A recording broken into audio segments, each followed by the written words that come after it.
नमस्कार दोस्तों, आप सभी का लॉ सीखो के दैनिक समाचार विश्लेषण में आज के आर्टिकल्स देख लेते हैं। आज का जो पहला आर्टिकल है ये कोविड-19 के जो नए वेरिएंट आए हैं उसके बारे में चर्चा करता है। ये कितने खतरनाक है, वैक्सीन का इन पे प्रभाव पड़ेगा कि नहीं पड़ेगा, इसके बारे में भी हम इसमें एक चर्चा करेंगे। उसके बाद में जो दूसरा आर्टिकल है ये है जो हमारे उच्च शिक्षा क्षेत्र है इसमें बदलावों की, कि जैसे फॉरेन यूनिवर्सिटी के कैंपस हम अलाउ करने वाले हैं हमारी कंट्री में। ये नेशनल एजुकेशन पॉलिसी का एक महत्वपूर्ण बिंदु था। इसी बारे में ये आर्टिकल बात करता है कि किसके क्या फ़ायदे हो सकते हैं, क्या नुकसान हो सकते हैं, क्या सावधानियां हैं जो भारत को लेने की आवश्यकता है। उसके बाद में जो तीसरा आर्टिकल है ये है एक कैसी कल्याणकारी नीतियां हमारे अभी प्रेजेंट गवर्नमेंट की चल रही है, किस क्षेत्र में ध्यान दिया जा रहा है, जो हमारे माइनर डेवलपमेंट सूचकांक रहते हैं, जो सूक्ष्म विकास सूचकांक रहते हैं, मापदंड रहते हैं, उनमें कैसा परफॉर्मेंस चल रहा है, उन सारों के बारे में ये आर्टिकल चर्चा करता है। अंत में न्यूज़ एंड फ्लैश होता है जिनमें हम महत्वपूर्ण समाचारों के बारे में चर्चा करते हैं। तो चलिए मैं आगे बढ़ूँ उससे पहले लॉ सीखो की ये कुछ कोर्सेस और पैकेजेस है। इन्हीं में से एक कोर्स है लॉर्ड ऑफ द कोर्सेस, जो कि हमारी न्यायिक परीक्षा की तैयारी के लिए है। उसके अलावा लॉ सीखो की ये और कुछ कोर्सेस है। इन सारे कोर्सेज की जानकारी आपको लॉ सीखो की वेबसाइट पे मिल जाएंगी। तो आज का जो एमसीक्यू है वो यह है कि हिमालयन ट्रिलियम अभी हमें हाल ही में न्यूज़ में क्यों सुनने को मिला और ये क्या है, अपने आप में ये क्या काइंड है, क्या किस चीज़ की प्रजाति, किस चीज़ का प्रकार है। आपका ऑप्शन ए है हर्ब मतलब जड़ी बूटियाँ, ऑप्शन बी है बटरफ्लाई तितलियाँ, ऑप्शन सी है ये एक बकरी का एक स्थानिक बकरी का प्रकार है, या डी ये एक गांजे का प्रकार है। जो भी आपका उत्तर हो कमेंट बॉक्स में जरूर लिखिएगा। तो चलिए वर्णनात्मक प्रश्न की ओर बढ़ते हैं। वह यह है कि अंतर्राष्ट्रीय शैक्षिक संस्थानों को भारतीय उच्च शिक्षा के क्षेत्र में आने के भारत को क्या फायदे और क्या नुकसान हो सकते हैं। आपका उत्तर 250 शब्दों में लिख सकते हैं। तो चलिए वायरस वेरिएंट के बारे में बात करते हैं कि अभी अभी यूके में ये पता चला है कि कोविड-19 के न्यू वेरिएंट मिले हैं। तो ये न्यू वेरिएंट है क्या? इस न्यू वेरिएंट जो है इसका नाम रखा गया है VUI 2020-12/01। तो इसमें 23 प्रकार के म्यूटेशन पाए गए हैं। तो mutation N501Y has been found to increase the binding affinity making the variant more transmissible। तो ये एक पर्टिकुलर जो म्यूटेशन बताया गया है N501Y, ये म्यूटेशन के कारण म्यूटेशन के कारण इसका जो ट्रांसफ़र होने का जो एक रेट है वो बहुत ज़्यादा बढ़ जाता है। इसके लिए राइटर बता रहे हैं कि ये और ज़्यादा ट्रांसमिबल इससे हो सकता है इस पर्टिकुलर म्यूटेशन होने के कारण। इसके अलावा भी और कुल मिला के 23 म्यूटेशंस इस नए वेरिएंट में पाए गए हैं। अगर हम कोविड-19 जीनोमिक्स यूके कंसोर्टियम की बात करें तो यहाँ पर उन्होंने कहा है कि variant has been growing in frequency since November 2020 and is responsible for increasing proportion of SARS-CoV-2 cases in UK। तो नवंबर 2020 से ही इसके जो वेरिएंट्स है वो देखने को मिल रहे हैं और इसके कारण जो एक फ्रीक्वेंसी है वो भी काफ़ी ज़्यादा अलग अलग वेरिएंट आने की बढ़ गई है। तो इसके चलते हो ये रहा है कि जो प्रपोर्शन इंक्रीज हो रहा है कोविड-19 केसेस का यूके में, तो उसके पीछे ये एक बहुत महत्वपूर्ण कारक है। उसके अलावा 70% मोर ट्रांसमिबल बेस्ड ऑन मॉडलिंग। तो अगर हम पुराने कोविड वायरस से अगर इसको कंपेयर करें तो ये करीब करीब 70% ज़्यादा ट्रांसफ़र होने वाला है और ट्रांसफ़र होने की जो गति है वो इसकी 70% तक बढ़ गई है। उसके अलावा European centre of disease control कि अगर हम एक प्री स्टडी पे जाए तो उनका बताना है कि potential to increase by over 0.4 number of person can infect. तो इसका जो एक पोटेंशियल है इंक्रीज का ये 0.4 नंबर ऑफ पर्सन तक बढ़ गया है। तो यहाँ पर वैक्सीन का इस पर क्या इफेक्ट हो सकता है? तो सबसे पहली बात तो है कि वैक्सीन पर इतना ज़्यादा प्रभाव पड़ता हुआ नहीं दिखता है अभी तक की वैज्ञानिकों की जो स्टडी हुई उनके अनुसार। उसके अलावा इसके कारण ये बताया गया है कि vaccine produce antibodies against many region of spike protein. तो जो विभिन्न तरीके की एंटीबॉडीज प्रोवाइड करता है वैक्सीन, उसके चलते जो स्पाइक प्रोटीन है कोविड-19 में जो मेजर पार्ट रहता है उसको डिस्ट्रॉय कर लेता है। उसके अलावा टी सेल इम्यूनिटी जो खुद हम में आ जाएंगी उसके चलते भी ये और आगे नहीं बढ़ सकता है। उसके अलावा बट वैक्सीन में require minor tweakings if virus accumulates more mutations. अगर ये और म्यूटेशन करता है तो यहाँ पर हमको वैक्सीन में थोड़े से बदलाव की आवश्यकता तो पड़ेगी। ये भी ऐसे एक स्टडी में हमें सामने देखने को मिलता है। तो चलिए ये आप अलग अलग देख सकते हैं कि स्पाइक इस प्रकार का होता है। तो इस मेन स्पाइक को डिस्ट्रॉय करने के लिए वैक्सीन काफ़ी होती है, स्पाइक प्रोटीन को डिस्ट्रॉय करने के लिए। इसके लिए अभी जो वेरिएंट आ रहा है उससे उस पर भी वैक्सीन प्रभावशाली होंगी। उसके अलावा अलग अलग कंपनियों की अलग अलग वैक्सीन्स हैं, वो आप यहाँ से नोट कर सकते हैं। तो चलिए हमारा दूसरा जो समाचार है ये है इंटरनेशनल कैंपसेस इन इंडिया की नेशनल एजुकेशन पॉलिसी हमारी 2020 आई। उसमें हमने ये लक्ष्य रखा कि टॉप 100 जो यूनिवर्सिटीज़ की कैटेगरी है उसमें भारत की भी यूनिवर्सिटीज़ होंगी। उसके लिए हम ये करेंगे कि जो फॉरेन यूनिवर्सिटीज़ है उनकी ब्रांचेस भारत में ओपन करेंगे। तो what are international branches campuses? तो जो इंटरनेशनल ब्रांच कैंपसेस है ये अपने आप में क्या है, कैसे वर्क करते हैं, क्या मॉडल होता है, उसके बारे में थोड़ा जान लेते हैं। तो entity owned at least in part by foreign higher education provider operated in name of provider।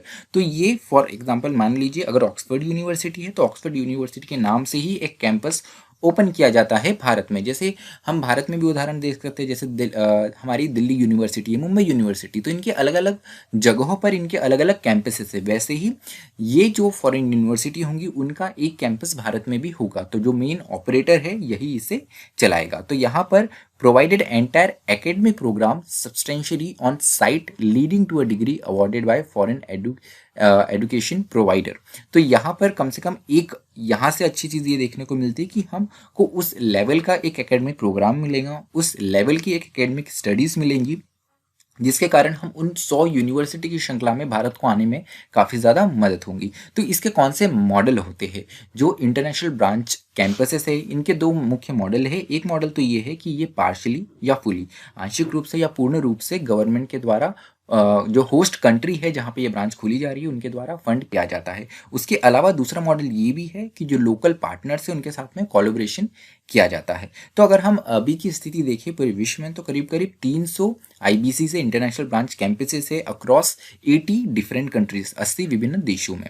तो ग्राउंड रियलिटीज़ क्या है बहुत जाना ज़रूरी है, क्योंकि अगर हम ऐसा कदम उठा रहे हैं इसके क्या फ़ायदे क्या नुकसान है, प्रैक्टिकल ग्राउंड पे क्या चीज़ें होती है, ये जानना महत्वपूर्ण हो जाता है। तो सबसे पहले public nature of foreign university में not be reflected in its branch campuses. तो कहीं जितनी भी 300 आईबीसीज पूरे विश्व में 80 डिफरेंट कंट्रीज में, तो कहीं यूनिवर्सिटीज़ में ये देखने को मिला है, कई कैंपसेस में ये देखने को मिला है कि जो एक्चुअल नेचर है उस फॉरेन यूनिवर्सिटी का वो रिफ्लेक्ट नहीं हो पाता है उसकी लोकल, उसकी जो दूसरे ब्रांच कैंपसेस है दूसरी कंट्री में उसमें। उसके साथ में a university in top 100 can also become a local private institution through merger and acquisition.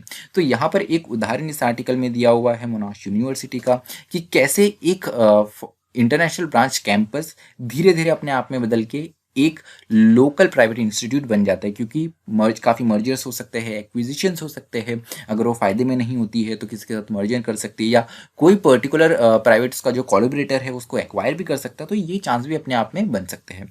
उसके अलावा challenge ensuring parity with the quality of program offer at home campuses. तो उसके साथ में आप कोर्सेस ऑफर कर रहे हैं वो एकेडमिक स्टैंडर्ड बनाने की कोशिश करेंगे, लेकिन इसके भी चांसेस है, ये भी उदाहरण देखने को मिले हैं कि जो दूसरे फॉरेन में इंटरनेशनल ब्रांच कैंपसेस ओपन हुए हैं वहाँ पे क्वालिटी उतनी मेंटेन नहीं रह पाती। उसके साथ में domestic market demand influence courses offering and there is a dependency on contract academic staff. तो यहाँ पर अगर आपको शिक्षण नहीं मिलते हैं या इंटरनेशनल कोर्सेज ऐसे होते हैं जो डोमेस्टिक मार्केट की डिमांड के ऊपर बेस्ड है, तो आपको लोकल लेवल पे बहुत सारा आपका कॉन्ट्रैक्ट एकेडमिक स्टाफ आपको यहाँ पर हायर करने की आवश्यकता होती है। उसके अलावा लिमिटेशंस इन सब्सटीट्यूटिंग एग्जिस्टिंग इंस्टीट्यूशंस। तो यहाँ पर उसके साथ में लिमिटेशंस, एक आपकी सीमा ये भी हो जाती है यहाँ की कि जो हमारा एग्जिस्टिंग इंस्टीट्यूशंस है इसे हम कैसे सब्सटीट्यूट कर पाएंगे इस एक नए पूरे बदलाव से। तो चलिए हमारा जो तीसरा आर्टिकल है ये है वेलफेयरिज्म के बारे में है कि कैसे हमारे जो सरकार है उनकी कल्याणकारी नीतियाँ कैसे चल रही है। तो नेशनल NFHS जो है इनकी 5th राउंड का जो डेटा है वो सामने आ गया है, जो कि बताता है कि कैसे माइक्रो डेवलपमेंट परफॉर्मेंस में हमारा कैसा स्तर रहा है। जो सूक्ष्म विकास के जो विभिन्न मानक है उसमें हमारी करंट गवर्नमेंट ने कैसे कदम उठाया और इसका क्या प्रभाव पड़ा है। तो इस प्रेजेंट गवर्नमेंट की बात करें तो इनका बड़ा ही एक distinctive approach to redistribution and inclusion की, इसको जैसे अभी बटा हुआ है उसको वापस इन्होंने अपने तरीके से रीडिस्ट्रीब्यूट करा है और साथ में इसको इंक्लूड किया है। तो क्या बदलाव है वो जान लेते हैं। सबसे पहले, does not prioritise supply of public goods such as basic health and primary education. तो यहाँ पर एक चिंता का विषय हो जाता है कि इस प्रेजेंट गवर्नमेंट ने जो कदम उठाया इसमें प्रायोरिटी एरिया जो माना जाता है हेल्थ और प्राइमरी एजुकेशन उसे नहीं दिया है। Does not prioritise supply of public goods such as basic health and primary education. तो जो हमारी प्राथमिक शिक्षा है, जो स्वास्थ्य सुविधा है बेसिक, इसको प्रायोरिटी सेक्टर में ये नहीं है। But entails subsidised public provision of essential goods and services normally provided by private player. तो ऐसी चीज़ें जो प्राइवेट प्लेयर्स के द्वारा प्रोवाइड की जाती है, यहाँ पर इन्होंने सब्सिडी प्रोवाइड की है। जैसे उदाहरण के लिए बैंक अकाउंट्स हो गए, गैस हो गई, इलेक्ट्रिसिटी हो गई। तो इस एरिया में जो एसेंशियल गुड्स और सर्विसेज हैं, यहाँ पर पर्टिकुलरली सब्सिडी मिली हुई है। उसके साथ में अगर हम उदाहरण देख ले, जैसे यहाँ पर कई प्रकार के टेंजिबल गुड्स, इनटेंजिबल गुड्स भी मिले हुए हैं। जैसे टेंजिबल की अगर हम बात करें गुड्स एंड सर्विसेज के, जैसे building toilets, easy to monitor whether build और नॉट, तो ये आसानी से हम मेजर कर सकते हैं। उसके अलावा इनटेंजिबल जैसे traditional government services such as education, difficult to define and measure. तो यहाँ पर इस पर्टिकुलर गवर्नमेंट का जो कदम उठाया गया, इन्होंने टेंजिबल गुड्स एंड सर्विसेज को टारगेट करा। ये ऐसे गुड्स एंड सर्विसेज है जिनको आराम से मॉनिटर किया जा सकता है, इनको देखा जा सकता है। वही इनटेंजिबल जो चीज़ें हैं, इनको अपने आप में मापना, मेजर करना थोड़ा डिफिकल्ट होता है। तो 2014 के पास की अगर कुछ परफॉर्मेंस देखें तो number of women with bank accounts, इसमें बहुत अच्छी वृद्धि आई है, इसमें बहुत अच्छा इंप्रूवमेंट आया है। उसके साथ में percentage of household with access to goods and services, इसमें भी बहुत अच्छी बढ़ोतरी हुई है कि गुड्स एंड सर्विसेज से जो उनकी पहुंच है हाउस होल्ड की, परसेंटेज ऑफ हाउस होल्ड्स की, वो भी अच्छा हुआ है। उसके साथ में साफ सफाई, सैनिटेशन के क्षेत्र में भी काफ़ी अच्छा काम हुआ है, राइटर ये बताते हैं। उसके अलावा no improvement in child stunting, तो यहाँ पे कुपोषण की जो समस्या है, इसमें इतना बदलाव, इतना सुधार होते हुए नहीं हमें दिखा है। राइटर ने ये संक्षिप्त में बताया है। तो चलिए हमारे अभी समाचारों पे आते हैं। तो हमारे देश में इंडिया साइंस फेस्टिवल का इनॉग्रेशन पीएम मोदी द्वारा हुआ। ये 6th इंटरनेशनल साइंस फेस्टिवल था। इसे शॉर्ट में हम IISF के नाम से जान सकते हैं। 2015 में ये लॉन्च किया गया था। उसके साथ में दिसंबर 22 से 25 के बीच में ये होने वाला है। तो India largest virtual science festival till date. तो अभी जैसे पता है कोविड के दौर में हम टोटल वर्चुअली हो गए हैं, तो ये अपने आप में भारत का सबसे बड़ा वर्चुअल साइंस फेस्टिवल होगा। तो इस साल का थीम क्या है, महत्वपूर्ण है एग्जाम के लिए भी, वो है science for self reliant India and global welfare. तो यहाँ पर जो विश्व का कैसा कल्याण हो सकता है और साथ ही हमारी आत्मनिर्भरता कैसी बढ़ सकती है, इन चीज़ों पर ध्यान देता हुआ इस साल का थीम है। उसके अलावा लेपर्ड जो तेंदुए होते हैं, उनकी संख्या जो है उसकी रिपोर्ट आ गई है 2018 की। ये यूनियन इन्वायरमेंट मिनिस्टर जो है इनके द्वारा रिलीज़ की गई, पर्यावरण मंत्री है जो हमारा, उनके द्वारा रिलीज़ की गई है। तो उनके अनुसार जो रिपोर्ट आई है उसमें बताया गया है कि 2014 तक 8000 तेंदुए थे। लार्जेस्ट नंबर जो है वो हमें MP में देखने को मिलते हैं, 3421। उसके बाद में कर्नाटक है जिसमें 1783 है। उसके बाद में महाराष्ट्र जिसमें 1690 तेंदुए है। तो central India and eastern Ghats have highest number of leopards at 8071। तो जो सबसे ज़्यादा हमें तेंदुए देखने को मिलते हैं ये मध्य भारत, उसके साथ में जो ईस्टर्न घाट है, जो पूर्वी घाट है, वहाँ देखने को मिलते हैं, जहाँ इन तेंदुओं का नंबर जो है वो 8071 है। तो चलिए हमारा विश्लेषण जो है वो आज यही समाप्त होता है। आप हमारी वीडियो की PDF हमारे टेलीग्राम चैनल से डाउनलोड कर सकती है। उसके अलावा अगर आपको कुछ जानकारी चाहिए तो आप लॉ सीखो की साइट से पा सकते हैं। इसी तरह पढ़ते रहिए, मेहनत करते रहिए। धन्यवाद।